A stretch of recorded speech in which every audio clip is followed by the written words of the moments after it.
All right. So just going to take you a little bit through what we're doing with the drums here.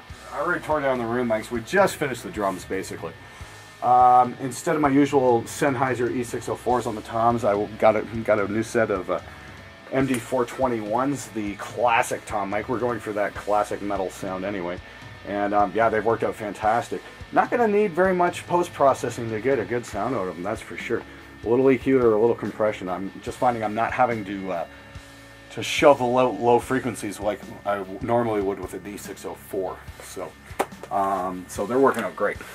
You know, and notice the mics are backed off a fair amount from the center of the drum, so the drummer doesn't hit them. Okay, little safety first tip there, kids. Anyway, on the kick we got the Onyx D6, absolutely fantastic mic. If you don't have one, get one. It is just absolutely amazing. Fantastic mic. Again, does not need much EQ to get a good sound out of it. And on the snare, we're kind of breaking a few rules here. If you can see, we've got a Studio Project C1 condenser, large diaphragm on top, coupled with a Shure SM57, the standard tom mic, or snare mic, excuse me. It's an Evans Genera dry head with the dry vents, and we've got some moon gels on top as well, just to kill a lot of the secondary ring. Underneath the snare, we're also running an SM57, just right down here. You get that? And over on the kicks, yeah, of course we're running plastic beaters with Fallon Slam by Remo. Those things are great way to get a good kick sound. So there you go. Again, just needs very little EQ. Just finding on the snare, yeah, we're getting a pretty interesting blend between the dynamic and the condenser. The only trick is, you know, you have to be able to get the condenser in at the right angle, and it's just a huge mic with a huge shock mount, and it's a real pain in the ass. If I had a second bass drum here, I don't think I'd be able to do it. So there we go.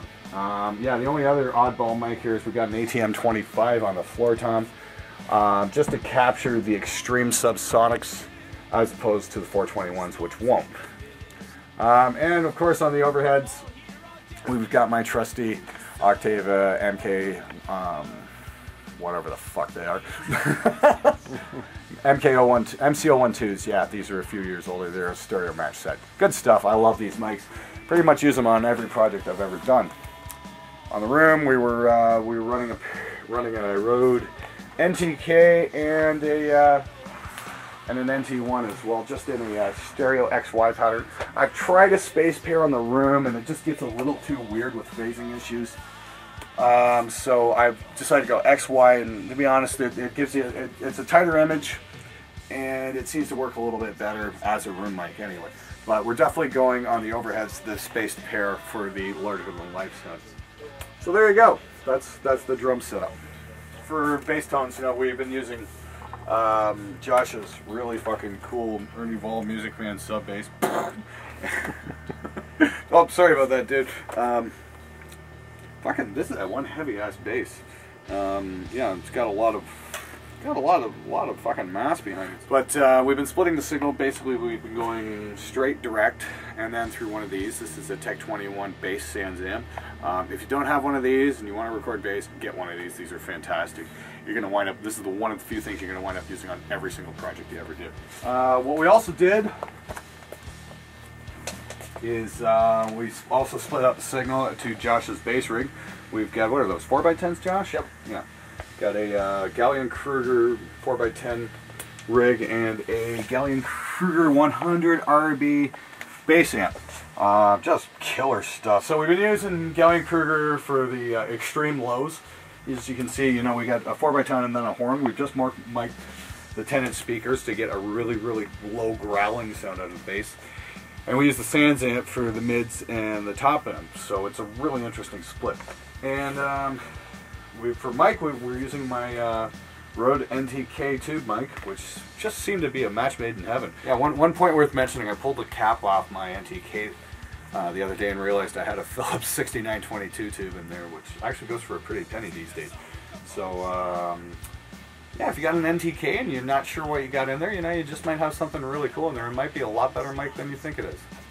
Yeah, and the other thing to realize is if you pull your if you pull your case off your NTK and you find you got a cool vintage tube in there, is yeah, don't believe everything you read on Gear Sluts. Contrary to what they're saying in the guitar magazines and you know, a lot of the printed press and that sort of thing, most of it's total bullshit. You're not going to get a better sound by, you know, switching amps or whatnot. I mean, like, okay, yeah, there's going to be a pretty big difference between, say, oh, I don't know, a Line 6 Spectre and a 5150. One's going to suck and one's not going to take a guess which one. But you know, when you get into a high quality tube amp, you know, you're just going to get basically variations on a theme, not necessarily huge differences of tone. I mean, like, the only amp I can really think of right off the top of my head that's got a very, very different kind of sound is, you know, like a Crank Revolution or a Frankenstein or something like that. But, you know, 5150 rectifier, you know, they're just very, very subtle shades between the two. So, you know, when they start talking about, you know, gear and quote-unquote signature sounds and whatnot, the thing that they really fail to say is that the sound is in the hands and not the equipment. So just keep that in mind.